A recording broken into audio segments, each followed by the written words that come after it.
हमें याद आता अपने जीवन काल में पूज्य सन्यासी बाबा की एक चर्चा, संत जो बोलते हैं वो होता है, भगवान को विचार करना होता।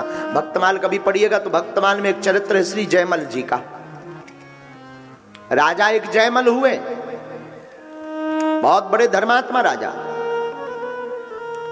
नित्य भगवान का पूजन करते थे जयमल जी, नित्य भगवान का ध्यान करते थे, भगवान श्री हरि के उपासक थे जयमल जी। राजस्थान के मेड़ता रियासत के राजा थे आप, आपका नाम था राजा जयमल। राजा ठाकुर जी की सेवा अपने हाथों से करते थे, भगवान को भोजन अपने हाथों से बनाते और अपने हाथों से ठाकुर जी का श्रृंगार करते। तो राजा जयमल अपने हाथों से 10 घड़ी तक की सेवा करते थे, 10 घड़ी। राजा का एक भाई जो था वो बड़ा अत्याचारी, वो भी राजा था, लेकिन वह जो है एक समृद्ध राज्य था मंडोवर राज्य का वो भी राजा था, लेकिन अति लालच के कारण वो भगवान की भक्ति नहीं करता था और अपने भाई जयमल से द्वेष रखता था, ईर्ष्या रखता था।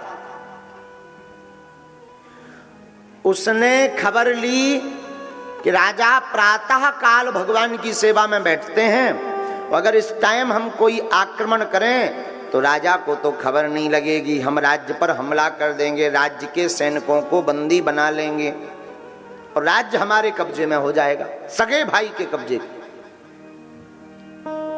ध्यान से सुनना, भक्तों की वाणी पर भगवान कैसे कृपा करते हैं। तो जो है राजा एक दिन भगवान ठाकुर जी की सेवा में विराजमान थे। मंडोवर के राजा सैन्य को लेकर के जो है बड़ी तेजी के साथ मेड़ता रियासत के ऊपर हमला करने के लिए चला रहा था, वो आतताई राजा। लेकिन राजा जयमल जी तो ठाकुर जी की सेवा में थे। प्रभु जी तुम बिन कौन हमारो, प्रभु जी तुम बिन कौन हमारो। वो तो राघव जी की, श्री हरि जी की सेवा में मस्त थे।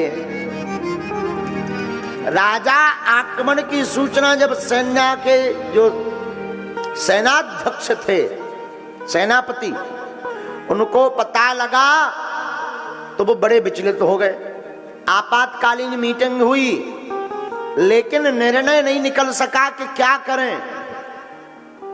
तो सेनापति बड़ा चतुर था, बुद्धिमान था, राजा की माताजी से कहा कि आपको वो पूज्या भाव में देखते हैं, आप केवल इतनी खबर दे दीजिए कि जो है मंडोवर के राजा ने आक्रमण कर दिया, क्या हमला करना है या चुप बैठना है या संधि करनी है।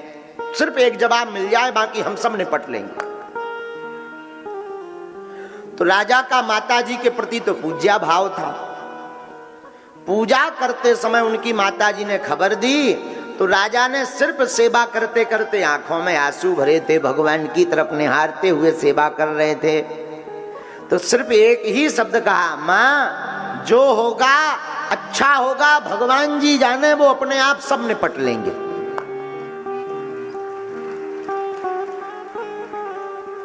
माताजी ने ये बात सेनापति को बताई। सेनापति विचलित हो गया और उसने कहा कि ना तो आज्ञा दी हमें कि जाकर हम लड़ाई करें कि हमला करें कि क्या करें। अब सेनापति बड़ी चिंता में भगवान श्री हरि को ध्याने लगा। धीरे धीरे वह आतताई राजा की सेना मेड़ता रियासत में प्रवेश कर गई और हमला करने ही वाला था भगवान से नहीं रहा गया। भगवान ने एक सैनिक का सांवला भेष धारण किया, हाथ में तलवार ली, जो राजा का सबसे बढ़िया घोड़ा था, भगवान उस अश्व पर आरूढ़ होकर के अकेले ही युद्ध करने के लिए चले गए। सेनापति को लगा कि धीरे धीरे सेना पूरे राज्य पर आक्रमण कर देगी, सब मारे जाएंगे, पक्का है।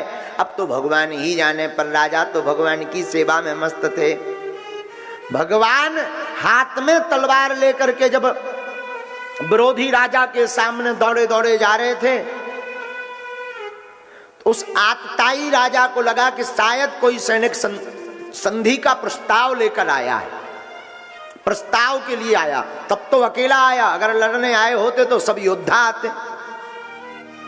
धीरे धीरे युद्ध प्रारंभ हुआ और चमचमाती हुई तलवार ने भगवान ने एक दिन में ही पूरे सैनिकों को मार डाला।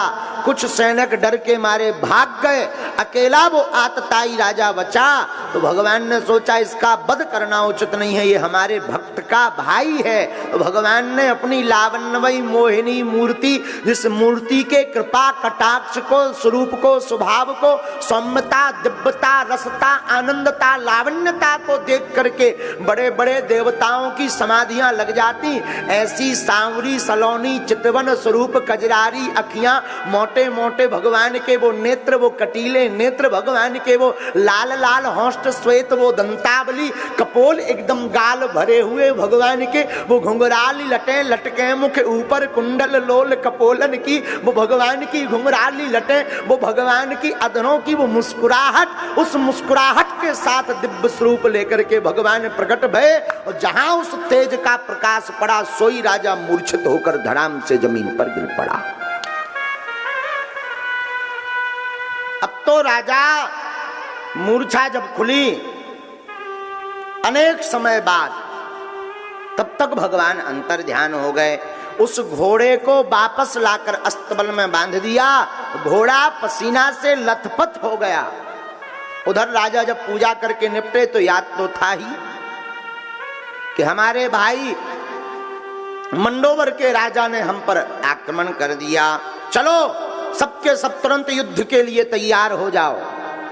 प्रजा का पालन करना राजा का धर्म है, और कोई युद्ध के लिए ललकारे तो भले ही सगा भाई हो, क्षत्रियों का धर्म है। अगर कोई युद्ध के लिए ललकारे तो क्षत्रियों में चाहे वो पिता हो या पुत्र, युद्ध करना चाहिए। राजा तैयार हो, सेनापति घोड़ा लेने गया तो घोड़े की हालत देखी, अरे राम राम राम राम राम, पसीना से लथपथ है भैया, ऐसा लग रहा मानो हजारों किलोमीटर की यात्रा करके ये अश्व आया हो।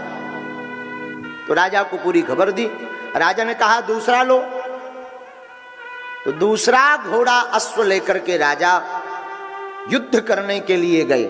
लेकिन ये क्या, एक भी सेना जिंदा नहीं, सब मरे डले हैं, कुछ भाग गए। उसी मध्य में राजा का भाई डला हुआ था। मूर्छा खुली तो राजा ने कहा भाई क्या हुआ, तुम तो युद्ध करने आए थे, ये सेना कैसे मर गई, क्या कारण है? तो हाथ जोड़कर जयमल जी के चरणों में गिर पड़ा राजा का भाई, आतताई हमें क्षमा करो, हमारा वध मत करना। देखो तो आपकी इतनी सेना के सामने तो दूर की बात है, एक सैनिक के सामने नहीं हम सब टिक पाए। तो राजा ने सेनापति को पूछा भाई कौन आया था लड़ने? सेनापति बोला सरकार यहाँ तो अनुमति नहीं थी किसी, कोई नहीं आया, हम सब तो वही है। फिर गया कौन? भाई भैया से पूछा बताओ वो सैनिक कैसा था? अरे बोले बड़ा प्यारा सा सांवला सा था, आंखें एकदम कजरारी थी, होंठ एकदम लाल लाल थे, वो मधुर मुस्कुराहट थी, और वो चमचमाती हुई तलवार थी। ऐसी तलवार हमने आज तक तलवारबाज किसी को नहीं देखा, ऐसी तलवार जिसके सामने सब मूर्छित हो गए, सब मर गए, सब गिर पड़े। राजा की आंखों में आंसू आ गया। राजा बोले भैया वो सैनिक कोई और नहीं, हम उनकी सेवा में थे, वही ठाकुर जी स्वयं युद्ध करने आए हैं। तब राजा को पूजा के वचन याद आए कि हमने ठाकुर जी की सेवा में कहा था जो होगा बढ़िया होगा, भगवान जी सब देख लेंगे। तो भैया भक्त की वाणी पर भगवान खुद कार्य करते हैं। इसलिए साधुओं, मेरे पागलों, संतों की वाणी सिद्ध हो जाती है। संत जो कह देते हैं, जो वचन मुंह से निकल जाता है, वो सत्य होना ही पड़ता है। यही भगवान की भगवत्ता है।